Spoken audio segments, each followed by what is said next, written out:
Welcome to the Scopus Research Hub. If you've ever felt that the introduction is just the hardest part of writing a research paper, then you are absolutely in the right place. Today, we are going to dive deep into a proven blueprint for crafting an introduction that doesn't just pass muster, it truly impresses. So, let's get right into it. All right, let's start with a hard truth from the front lines of academic publishing. Most rejections stem from an unclear contribution and a weak introduction. Now, this isn't just an opinion, it's a critical reality. Your introduction is your first and, frankly, often your last chance to convince a reviewer that your work is worth their valuable time. A weak start almost guarantees a swift desk rejection. But here's the great news. Today, right here on the Scopus Research Hub, we are going to fix that. The whole point of this explainer is to hand you a clear, repeatable blueprint to transform your introductions from a point of weakness into your paper's greatest strength. So here's our game plan. First, we're going to look at why so many introductions fail. Then we'll build a powerful introduction, piece by piece. We'll master that opening paragraph, set the context, pinpoint the research gap, and then finally, declare your unique contribution with absolute confidence. Okay, first things first. Let's talk about why introductions get rejected in the first place. Understanding these common mistakes is the single best way to make sure you avoid them in your own work. Take a look at this. It's basically a do this, not that guide. On the left, you've got all the classic mistakes, the vague openings, the endless literature reviews. But on the right, that's the high-impact approach you need for those top-tier journals. You see the pattern, right? It's all about moving from vague to strategic, a sharp hook, a focused review, and a gap that you explain the importance of. This isn't just about dodging rejection. It's about actively setting the stage for an acceptance. So how do we actually do that? Well, this is how. This is the architect's blueprint. I want you to think of these 5 steps as the load-bearing walls of your introduction. If you follow them in this order, you will build a structure that's logical, powerful, and incredibly persuasive. So let's start building, beginning with that winning opening. So many of us think a great opening is just a stroke of genius, but it's not. It's a formula, and it's a formula that you can use every single time. And here is that formula. You start with the hook, some really compelling data or a surprising fact. Then you use the funnel to narrow down super fast from that big idea to your topic.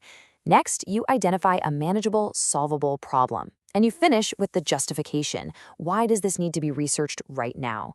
This structure is so effective because it guides your reader from a huge context right down to the specific reason your paper needs to exist. Okay, with our powerful opening locked in, we move to the next layer. This is where we build the intellectual foundation for our argument and, crucially, show the reviewer that we know exactly what scholarly conversation we're about to join. Building this foundation really comes down to 2 key things. First, you have to prove why your topic is important. So what? Does it have a real-world impact? Is it part of a huge debate in your field? Second, you have to define your key concepts. Don't ever assume the reader shares your exact definitions. And the golden rule through all of this? Always, always move from the general to the specific. It's a hallmark of a clear, organized mind. Now here is an absolutely crucial secret to a high-impact introduction. Your literature review is not a giant book report on the field. It's a brief, surgical, strategic strike.